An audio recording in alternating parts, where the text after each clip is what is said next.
સહજાનંદ સ્વામી મહારાજની જય. શ્રી હરિચરિત્ર ચિંતામણી ભાગ પહેલો, વાર્તા નંબર 81. મહારાજ પ્રભાસ જય ત્રિવેણીમાં નાહ્યા ને ભલકા તલાવડીએ એક બ્રાહ્મણને શ્રીકૃષ્ણ રૂપે દર્શન દીધા. પછી ફરતા થકા ગામ માળીએ ગયા ને ત્યાંના લુવાણા ભક્તોને વર આપ્યો. પછી જૂનાગઢ જઈ દામોદરજીના પૂજારીને ચમત્કાર જણાવ્યો ને થાળ જમ્યા. ત્યાંથી ગિરનાર ઉપર ચડ્યા ને ત્યાં ગૌમુખી ગાયે તથા દત્તાત્રેયે ચમત્કાર જણાવી નીચે ઉતર્યા ને રાધાદેરીએ ચમત્કાર જણાવ્યો તે ચરિત્ર.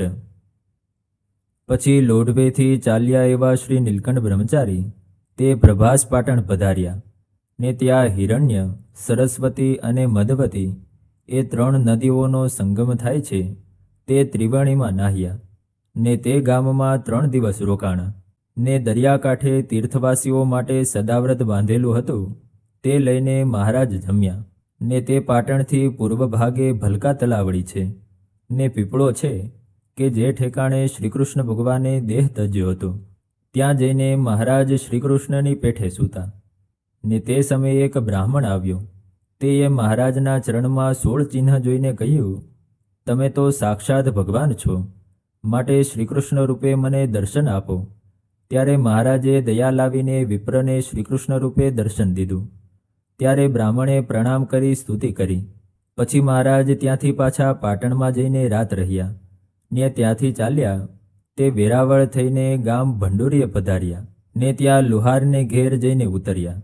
ત્યારે લુહારે સારો સત્કાર કર્યો ને સીધું દીધું. તે રસોઈ કરીને ઠાકોરજીને ધરાવીને મહારાજ જમ્યા. પછી ત્યાંથી ચાલ્યા તે ગામ માળીએ ગયા ને તે ગામની સોસરા થઈ ઉત્તરાદે દરવાજે થઈને ચાલ્યા. ત્યાં રસ્તામાં ઠક્કર નાનજી તથા મનજી તથા મેઘજી વગેરે મળ્યા. તેમણે કહ્યું, હે બ્રહ્મચારી મહારાજ, તમે પાછા વળો ને ગામમાં ચાલો ને રોકાવો. ત્યારે મહારાજ કહે, અમારે ગિરનાર જવું છે તે માટે નહીં રોકાઈએ ને આગળ જાતા તમોને અમારો મેળાપ થશે. તે તમારા કુળમાં ઘણો સત્સંગ થશે ને તમારો પરિવાર ઘણો વધશે. તેવો વર દઈને ચાલ્યા. તે રસ્તામાં નદી આવી તેમાં નાહ્યા ને પછી પીપળાના વૃક્ષ હેઠે બેસીને ઘડી ધ્યાન કર્યું. પછી ગાળીને પાણી કઠારી ભરી શાળીગ્રામને ધરાવ્યું. પછી પોતે પીને ત્યાંથી ચાલ્યા. તે શેરગઢ થઈને ગામ સીમાસીના ચોરામાં રાત રહ્યા ને ત્યાંથી ધરથ અડેવે થઈને ભૂતનાથજીની જગ્યામાં રાત રહી જૂનાગઢ પધાર્યા ને ત્યાંથી ગિરનાર ઉપર ચડવા માટે ચાલ્યા. તે પ્રથમ દામોદર કુંડમાં પગનો અંગૂઠો ગળીને ખેતી કુંડમાં નાહ્યા. તે સમયે કોઈ બ્રાહ્મણે આવી મહારાજની પૂજા કરી. પછી મહારાજ દામોદરજીના મંદિરમાં ગયા ને ઠાકોરજીના દર્શન કર્યા. તે સમયે પૂજારીને ચમત્કાર જણાવ્યો ને તેજ દેખાયું ને તે તેજને વિશે અક્ષરધામમાં પોતાના દર્શન કરાવ્યા. ત્યારે પૂજારીએ મહારાજને સાક્ષાત ભગવાન જાણ્યા. તેથી અતિ હેતે કરીને મહારાજને જમાડ્યા ને પાનબીડી આપી. પછી ત્યાંથી મહારાજ ચાલ્યા તે ગિરનાર ઉપર ચડ્યા ને ત્યાં ઉપરકોટમાં ભીમકુંડમાં નાહ્યા ને ત્યાંથી ગૌમુખી ગંગામાં નાહ્યા ને ત્યાંના રહેનારા બાવા વગેરેને વામનજી રૂપે દર્શન દીધા. પછી ત્યાંથી અંબાજી તથા ગોરખનાથ થઈને તામે ગયા ને ત્યાં રહેનારા બાવાને દત્તાત્રેય રૂપે દર્શન દીધા ને ત્યાં રાત્રિ રહી પાછા હેઠા ઉતર્યા. તે ચડીને વાવે આવીને તે વાવમાં નાહ્યા ને શાલિગ્રામ તથા બાલમુકુંદજીને નવરાવ્યા. પછી જળપાન કરીને ભવેશ્વર આવ્યા ને ત્યાં કુંડમાં નાહ્યા ને ત્યાંથી દામોદરજીને ભંડારે પધાર્યા. ત્યાં ઠાકોરજીના દર્શન કરીને રેવતી કુંડમાં તથા દામોદર કુંડમાં નાહ્યા ને ત્યાંથી રાધાદેરીએ જઈને નિવાસ કર્યો ને ત્યાં પૂજારી શિવજીની પૂજા કરવા આવ્યો. ત્યારે મહારાજે પૂછ્યું, આ શિવજીની પૂજા તમે કરો છો? ત્યારે તેણે હા કહી. પછી મહારાજ ત્યાં ધ્યાન કરવા બેઠા. તે સાંજ પડવા આવી.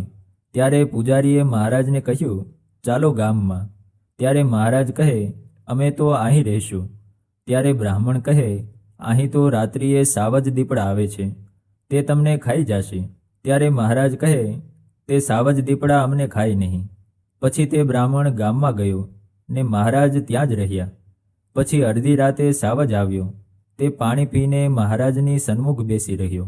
ત્યારે મહારાજે તે સાવજનું ઓઠીંગણ કરીને સૂતા. પછી સવારે પૂજારી, બ્રાહ્મણ તથા ગામના માણસો આવ્યા. તે સર્વે જોઈને મહા આશ્ચર્ય પામ્યા. પછી મહારાજ જાગ્રત થયા ને સાવજ સામે દ્રષ્ટિ કરી, એટલે તે ઊભો થઈને મહારાજ સામું જોઈ રહ્યો. પછી મહારાજે હાથની શાન કરી, ત્યારે તે સાવજ મહારાજને 4 પ્રદક્ષિણા કરીને ચાલ્યો ગયો. પછી મહારાજ 3 દિવસ તે દેરીમાં રહીને ગામમાં આવ્યા. તે વખતે ગોધાવાવવાળી જગ્યામાં બ્રાહ્મણ ભોજ થતું હતું.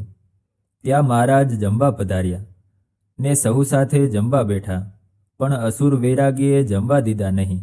જ્યાં બેસે ત્યાંથી ઉઠાડી મૂકે, એમ 7 વખત બેઠા અને 7 વખત ઉઠાડ્યા.